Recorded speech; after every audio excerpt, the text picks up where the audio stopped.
मित्रांनो, लोणावळा खंडाळा ही सर्व परिचित ठिकाणे, परंतु या लोणावळा खंडाळाच्या कुशीमध्ये असेच एक अपरिचित दुर्गरत्न किल्ले मृगगड उर्फ भेलीवचा किल्ला लपलेला आहे. बऱ्याचदा लोणावळा खंडाळा परिसरातील किल्ले भटकायचे झाले की भटक्यांची पावले वळतात ती लोहगड, विसापूर, राजमाची या प्रसिद्ध किल्ल्यांच्या वाटेवर. परंतु आपल्याला जर निसर्गाचे नवे रूप, नीरव शांतता, सह्याद्रीचे उंच उंच आणि बेला, कडे, घाट आणि कोकण यामधली नैसर्गिक विविधता अनुभवायची असेल तर वाट थोडीशी वाकडी करून तुम्ही मृगगड नक्कीच पाहू शकता.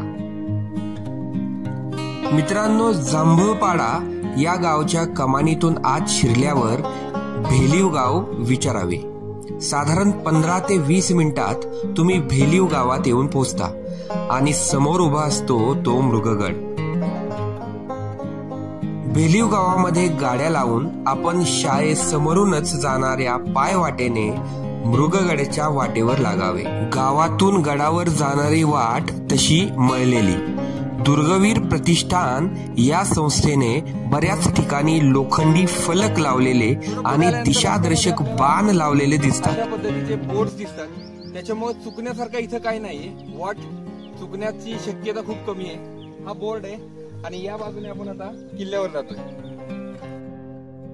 गडावर जाणारी वाट ही बऱ्यापैकी अशी या झाडांच्या सावलीतून, त्यामुळे सगळ्या सीझन मध्ये, अगदी उन्हाळ्यामध्येही हा गड करण्यामध्ये कोणतीही अडचण येत नाही. गावामधून गडाच्या पूर्व खिंडीमध्ये पोहोचण्यासाठी साधारण 1 तासाचा अवधी लागतो.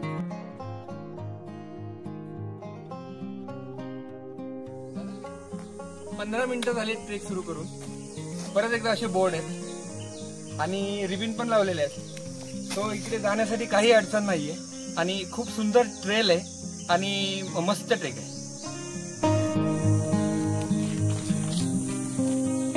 काय विनाश,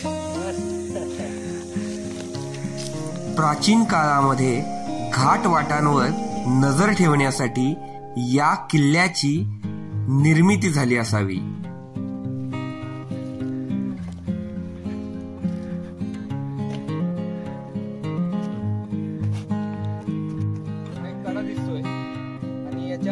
पायथ्याला पण आहोत आणि इथून आता खरी जो आहे तो इथून सुरू होतोय. चढाई श्रेणीचा विचार केला तर हा किल्ला सोप्या याच प्रकारात मोडतो, परंतु गेल्या वर्षी येथे एक दुर्घटनाही झाली आहे.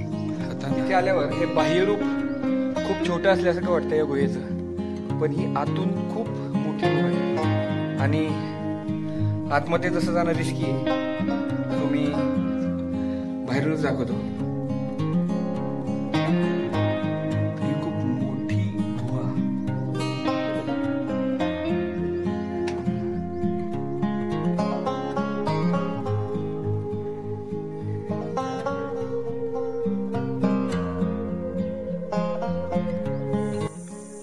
आता या कातळीला ज्या पायऱ्या आहेत, तो आता शेवटचा पॅच आहे, तो आपण सुरू करतोय.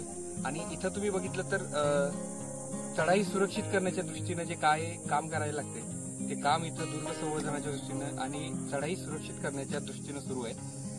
तेही आपल्याला बघता येईल. आणि पायथ्याची गुहा पाहून वर आल्यानंतर पठारावरून आपल्याला दिसतो तो हा कातळ कोरीव पायऱ्यांचा शेवटचा अतिशय मनमोहक टप्पा. आणि इथेच दुर्गवीर प्रतिष्ठानचे या पायऱ्यांना सुरक्षित करण्याचे काम सुरू होते. आणि किल्ल्यावरची मला सगळ्यात भावणारी गोष्ट म्हणजे या कातळ कोरीव पायऱ्या. इतर किल्ल्यांप्रमाणे या पायऱ्याही तुमच्या मनामध्ये घर करतात.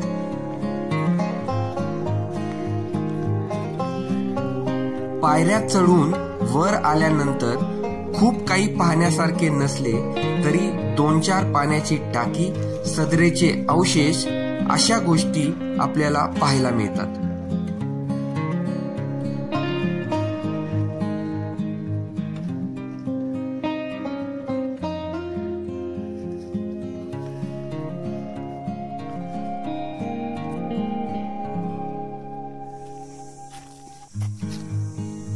पठारावर इकडे आपल्याला काही टाक्या दिसतात, कातळातल्या दगडातल्या टाक्या, त्या आपण आता बघूया.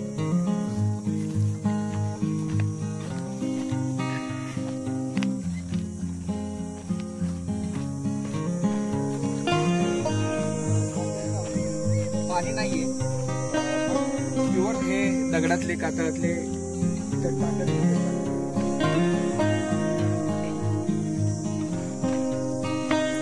गडाचा विस्तार अत्यंत छोटा आहे.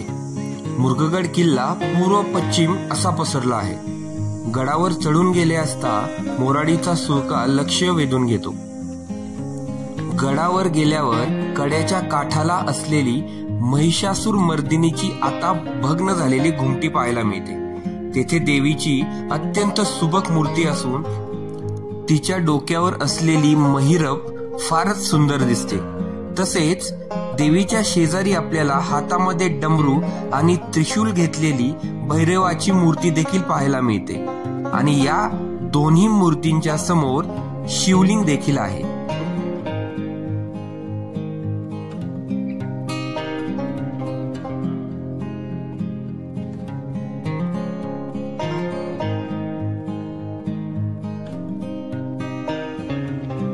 आणि जसं मी तुम्हाला सांगितलं, इथं ट्रेकरच्या दृष्टीनं, त्याच्या सेफ्टीच्या दृष्टीनं सर्व जे काम आहे ते दुर्ग वीर या प्रतिष्ठानातर्फे अतिशय व्यवस्थित पद्धतीनं केलेलं या ठिकाणी आपल्याला दिसतं.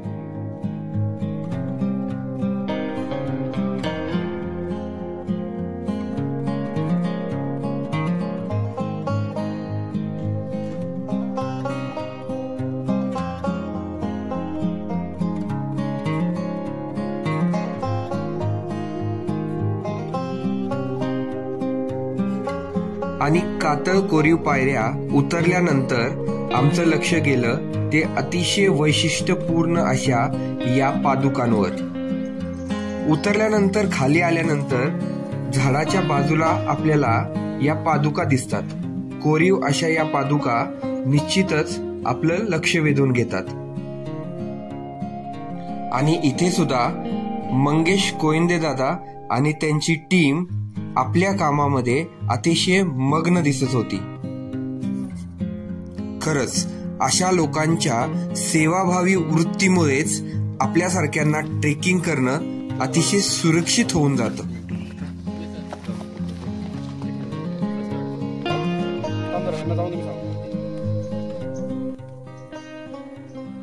तर मित्रांनो, अशा तऱ्हेने मृगगड हा ट्रेक आपला कंप्लीट झालाय. ट्रेक खूप लवकर संपण्यासारखा आहे. बिगिनर्सला थोडंसं प्रॉब्लेम येऊ शकतो, पण आता जसं तुम्ही बघितलं गिरीमित्र संस्थेने खूप छान काम केलंय, त्याच्यामुळे आता बिगिनर्स सुद्धा ट्रेक हा छान पद्धतीने करू शकतात. खूप छान कातळ पायऱ्यांचा तो थरार आहे, तो जो पॅच आहे तो खूप सुंदर आहे. वर किल्ल्यावर पाहण्यासाठी जरी काही खूप गोष्टी नसल्या तरी वाड्यांचे अवशेष, टाके आपल्याला बघायला मिळतात. आणि अशा पद्धतीचा ट्रेक आपला आता संपलाय. चॅनलला मित्रांनो नक्की सबस्क्राईब करा. हा व्हिडिओ नक्की लोकांपर्यंत शेअर करा. व्हिडिओला लाईक करायला विसरू नका. आणि सगळ्यात महत्त्वाचं, आपल्या चॅनलला travel explore with Sachin subscribe करायला विसरू नका. धन्यवाद.